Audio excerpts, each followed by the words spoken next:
How to get dark mode on TikTok. The very first step is to move into your settings. In the search bar, search for developer option.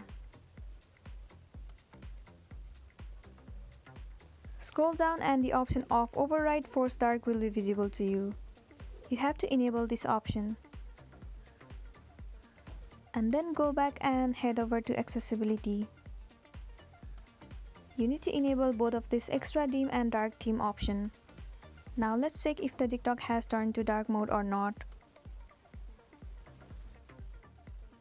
Well, you can see that the TikTok has not turned into dark mode. It means that it didn't support your device. Some devices may support this feature and some might not. So if you really want a dark mode, then in the next step what you can do is move into your Play Store and search for the application TikTok Lite. You need to download this application.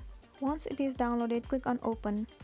Well, the previous feature didn't support the TikTok application, but it will definitely support the TikTok Lite. So head over to your profile.